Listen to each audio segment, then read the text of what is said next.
Hello, callers. Welcome back to Viva Barca and welcome to another interesting episode where we are going to discuss on the latest transfer news. We start with Joao Cancelo as Barcelona's latest offer for the Manchester City outcast is a loan with 30 million euro non-mandatory buy option. We are going to discuss more on that as we move ahead. Secondly, talking about Pablo Gavi, as Barca teenage Wizkid is in line for first start of the season against Cadiz on Sunday. We are also going to be discussing on that. So guys, as we get right into the full stories, please do ensure to subscribe to the channel, turn on the post bell notification to always stay notified whenever I post a new video. Consider liking the video and please watch it right up to the very end. As deadline day looms, the rumor mill spirals into a feverish frenzy. The right back position has long been Barcelona's Achilles heel ever since Dani Alves left the club at the peak of his powers in 2016. Seeking to dispel those doubts residing on the right flank, Barca continue to give their all in the market, with Joao Cancelo at the top of the priority list in these final stages of the transfer window. Now, according to Sport, Barcelona are looking to bring an end to the saga by the end of this week. The Blaugrana have sent their latest offer for the 29-year-old right back, which would be a loan deal with a purchase option worth 30 million euros. However, Barcelona do not wish to make the purchase option mandatory and want it to be activated only if certain conditions are met, like reaching the Champions League round of 16 or that the footballer plays in 70% of the official matches. Man City are expected to not make the transfer negotiations a walk in the park, though, as they are adamant about selling the fullback for good.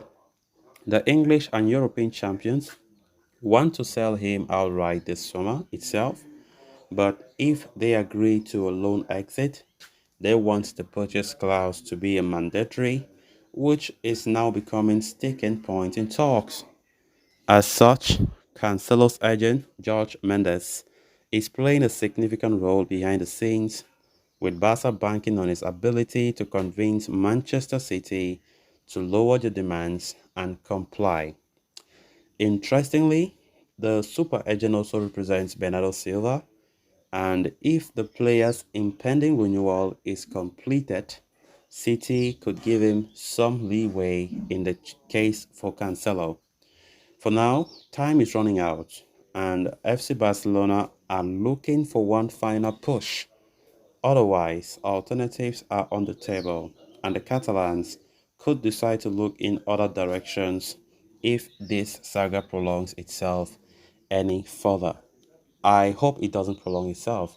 Yesterday, there were a lot of positive reports. Fabrizio Romano himself posted on his Twitter account saying that the deal for Cancelo is getting closer than ever and negotiations have still not been concluded, but hopefully they will be in the coming days. So I think we should not be scared about anything. Things will be going well because Barcelona have not been in the idea for for Man City opting for 45 million euro buy option, as the Catalans have been opting to pay but 30 million euros, and that is where there have been some issues when it comes to the negotiations.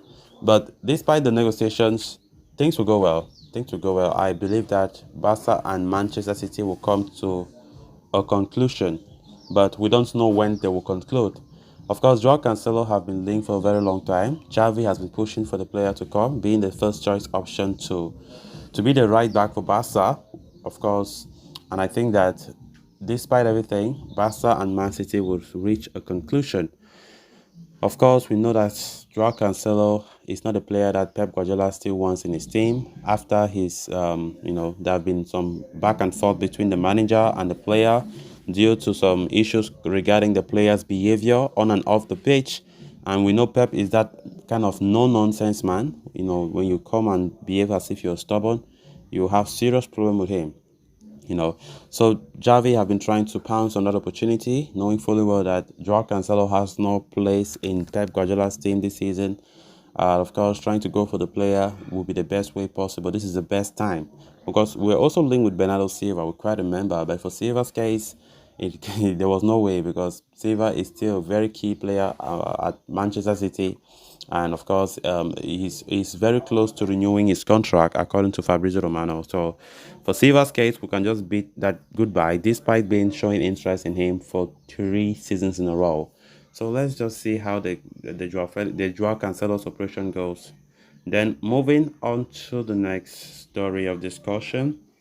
Amidst the clamor of transfer window, Barca are looking to distance themselves from the off-field noise and provide optimism on the pitch, where the club faltered ever so slightly in the opening game against Getafe. Set to make their debut on the Olympic Luis Company's Dementric, the Catalans will be eager to start afresh and make things right against Cadiz. The reigning La Liga champions possess an innately talented squad, but it is up to Xavi to decide who gets the nod in the starting 11. The clash against Getafe erupted into a tempest of emotions, leaving its wake a flurry of violations on the pitch.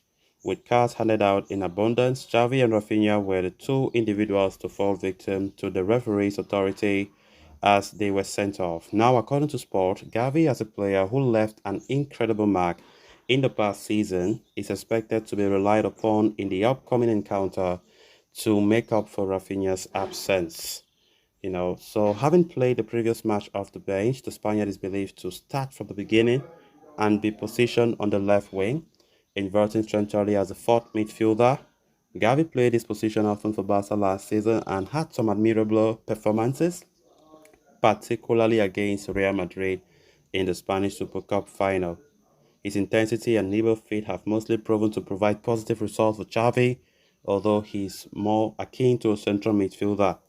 At the same time, Xavi is also considering the possibility of fielding only three midfielders in a 4-3-3 formation, which will place Gavi in a more comfortable setting. So, guys, with that, we have come to an end of this episode. Thanks a lot for watching. Until next time, bye bye.